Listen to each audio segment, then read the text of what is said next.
Masih sepi. Bagas, suamiku, sudah pergi kerja, dan Naya, anakku yang berumur 17 tahun, masih tidur.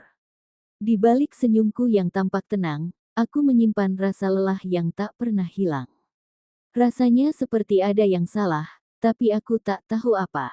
Pagi ini sama seperti kemarin, dan kemarinnya lagi. Aku menyiapkan sarapan sambil menatap jendela dapur yang berembun. Di luar, matahari berjuang menembus kabut tipis. Tapi di dalam hatiku, kabut itu tak juga hilang. Kadang aku bertanya-tanya, sejak kapan semuanya terasa hambar seperti ini? Bagas dulu selalu menyapaku dengan pelukan, tapi kini hanya pagi yang singkat, tanpa tatapan, tanpa senyum. Aku tahu, hidup tak selamanya romantis, tapi bukankah sedikit perhatian masih bisa membuatku merasa berarti? Aku meneguk kopi yang sudah mulai dingin.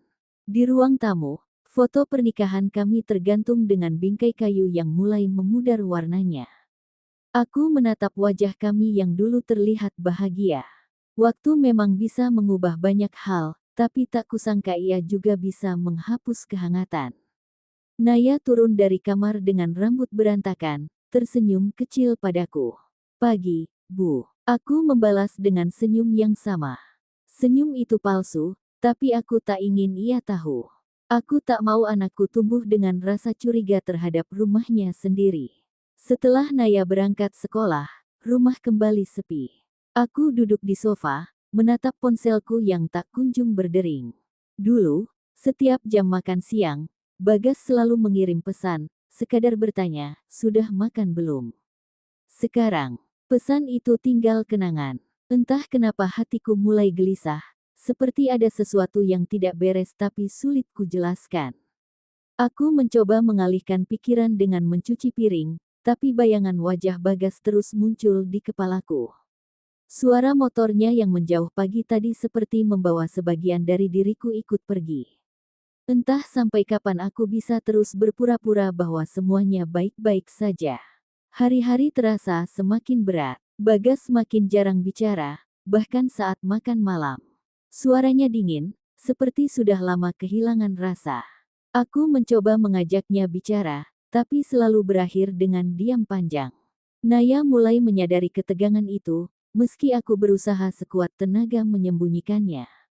Suatu malam, aku menyiapkan makan malam kesukaannya, sambal goreng ati dan sayur lodeh. Aku berharap ia tersenyum seperti dulu. Tapi yang kudapat hanya ucapan singkat, "Gak usah repot, aku udah makan di luar." Kata-kata itu menusuk lebih tajam dari pisau dapur. Aku hanya diam, menatap piring yang masih penuh. Setelah ia masuk kamar, aku duduk lama di meja makan. Air mataku jatuh tanpa suara. Aku tahu, cinta tidak selalu tentang kata-kata manis, tapi bukankah perhatian kecil bisa menjaga bara yang hampir padam? Keesokan harinya, saat aku membersihkan meja kerjanya, aku melihat sesuatu, parfum wanita di laci bawah. Bukan punyaku. Jantungku berdegup keras. Aku terdiam lama, mencoba menenangkan diri, tapi dada terasa sesak. Aku ingin percaya itu bukan apa-apa, tapi hatiku menolak tenang. Sejak hari itu, aku mulai memperhatikan lebih banyak hal, caranya sering membawa ponsel ke kamar mandi, wajahnya yang selalu tegang saat ada pesan masuk, dan aroma parfum asing yang samar-samar menempel di bajunya. Aku mencoba menepis pikiran buruk, tapi semakin kutolak, semakin kuat perasaan itu menggigit. Malam-malamku tak lagi nyenyak. Aku terus memandangi langit-langit kamar, mendengar jam berdetak pelan, seolah menghitung waktu menuju sesuatu yang tak ingin kudengar. Hari itu, aku memberanikan diri membuka ponselnya saat ia mandi. Tanganku gemetar. Di sana, aku menemukan pesan dari seorang wanita bernama Lia. Pesan-pesannya lembut, terlalu akrab untuk sekadar teman kerja. "Jangan lupa sarapan ya, Mas. Semangat kerjanya, aku kangen." Kata-kata itu membuat tubuhku membeku. Aku menatap layar. Itu lama, berharap mataku salah membaca. Tapi tidak, segalanya jelas. Dunia di sekelilingku terasa berputar. Aku menutup ponselnya cepat-cepat, mencoba bernapas. Aku tak tahu harus marah atau menangis. Yang kurasakan hanya kosong. Saat ia keluar dari kamar mandi, aku masih duduk di tepi ranjang. Ia menatapku, mungkin merasakan ada yang berubah. Tapi aku hanya tersenyum hambar dan berkata pelan, sarapan sudah siap. Hari itu, aku menjalani semuanya seperti biasa, tapi setiap detik terasa berat. Wajahnya, suaranya, bahkan langkahnya terasa asing. Aku seperti hidup dengan orang yang dulu ku kenal tapi kini berubah menjadi bayangan. Malamnya, aku tak tahan lagi. Aku menatapnya yang sibuk dengan ponselnya dan bertanya, "Bagas, siapa Lia?" Ia terdiam, pandangannya langsung berubah tegang. "Kamu lihat dari mana?" Suaranya pelan tapi tajam. Aku menatap matanya, mencari kejujuran yang dulu pernah ada. "Dari ponselmu," jawabku tenang, meski hatiku bergetar. Hening. Lalu, ia menarik napas panjang dan berkata, "Dia cuma teman kerja." Tapi suaranya terlalu gugup, matanya tak berani menatapku lama. Saat itu aku tahu, segala hal yang kutakuti benar adanya. Malam itu menjadi malam terpanjang dalam hidupku. Aku tak menangis, hanya duduk diam menatap langit-langit kamar. Bagas sudah tidur di sofa, dan aku tak berniat memanggilnya. Rasa kecewa ini seperti api kecil yang pelan-pelan membakar dari dalam. Aku bangun lebih pagi dari biasanya, menatap wajahku di cermin. Ada lingkar hitam di bawah mata, tapi bukan itu yang mengganggu, tatapan di cermin seperti tak mengenal siapa aku lagi.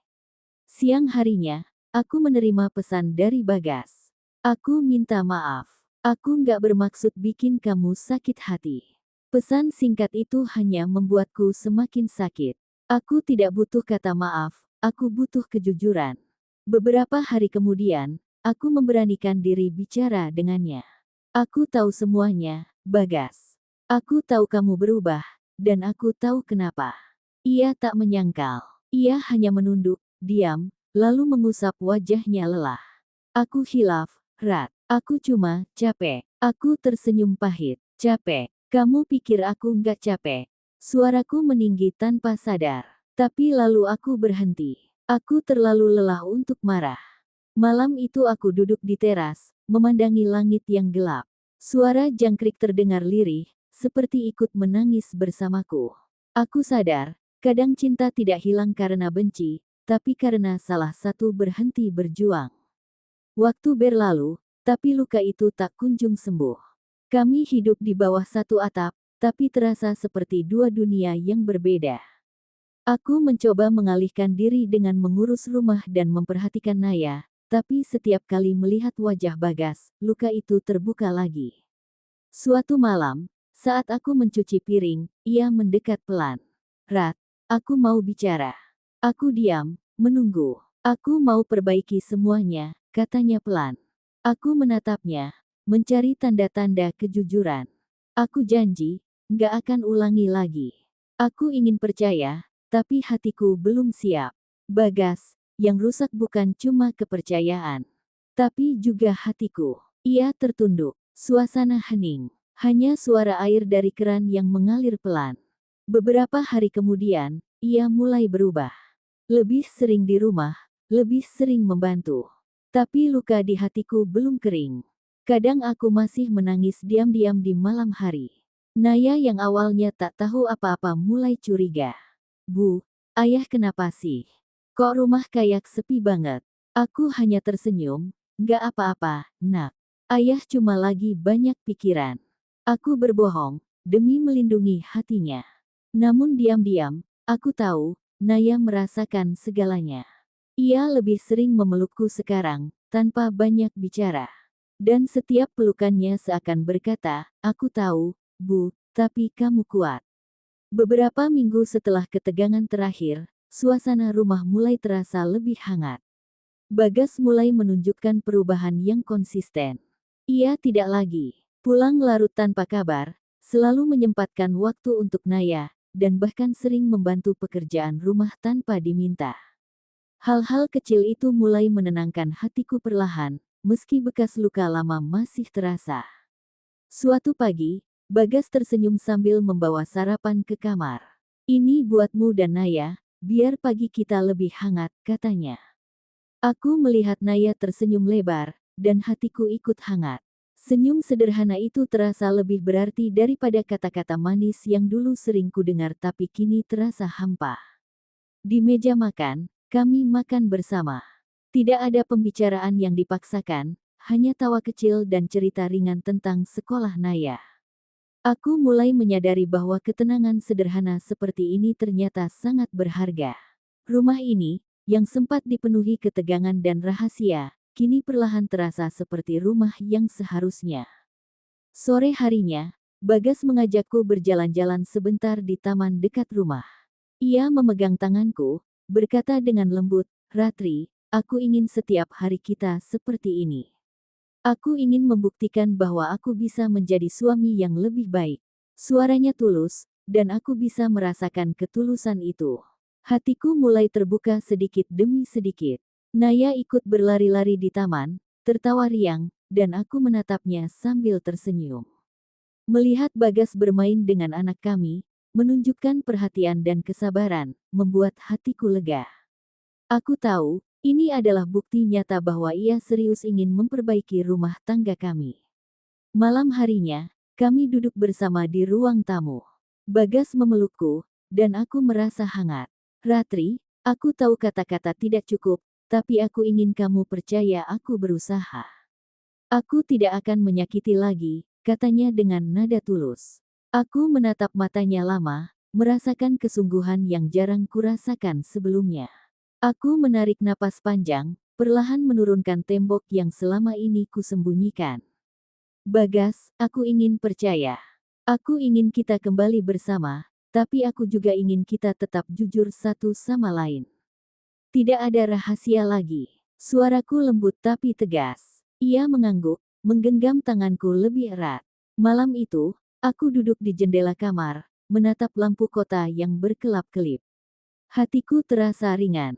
Air mata yang dulu tersembunyi kini mengalir perlahan, bukan karena kesedihan, tapi karena lega dan haru. Aku sadar, perjalanan rumah tangga kami masih panjang, tapi malam itu memberi keyakinan bahwa cinta dan kesabaran bisa memperbaiki luka yang terdalam sekalipun. Aku menutup mata, merasakan ketenangan yang sudah lama hilang. Rumah ini perlahan kembali hangat, dan aku tahu, meski tantangan akan selalu datang, kami memiliki fondasi yang lebih kuat sekarang. Aku tersenyum, membiarkan harapan itu tumbuh, merasa bahwa air mata yang dulu tersembunyi kini mulai digantikan oleh senyum yang nyata. Beberapa bulan berlalu, dan segalanya perlahan membaik. Aku mulai bisa tertawa tanpa berpura-pura. Bagas mulai berbicara dengan nada hangat seperti dulu, dan Naya tampak lebih bahagia. Rumah kami terasa hidup kembali. Suatu sore, kami duduk di teras sambil menikmati teh hangat. Matahari tenggelam perlahan, meninggalkan warna jingga yang indah di langit. Bagas menatapku dengan senyum yang tenang. "Terima kasih, Rat, sudah mau bertahan," katanya lirih. Aku menatapnya, tersenyum lembut. "Kita sama-sama bertahan, Gas. Karena cinta nggak selalu tentang bahagia, tapi tentang memilih untuk tetap bersama meski luka pernah ada." Ia menggenggam tanganku erat, dan aku merasa damai. Naya datang membawa kue buatannya sendiri, tertawa ceria, duduk di antara kami. Kami bertiga tertawa bersama, tanpa beban, tanpa jarak. Untuk pertama kalinya setelah sekian lama, aku merasa rumah ini benar-benar rumah lagi. Bukan hanya tempat tinggal, tapi tempat di mana luka disembuhkan dan cinta tumbuh lagi dari reruntuhannya. Malamnya, saat semua tertidur, aku berdiri di depan jendela, menatap langit malam. Aku tersenyum, membiarkan air mata jatuh tanpa rasa sakit. Air mata itu bukan lagi tanda duka, melainkan tanda bahwa aku akhirnya bisa memaafkan. Aku tahu, cinta kami tak akan sempurna. Tapi malam itu, aku yakin, cinta yang bertahan setelah badai justru lebih kuat dari sebelumnya. Dan untuk pertama kalinya, aku benar-benar merasa damai.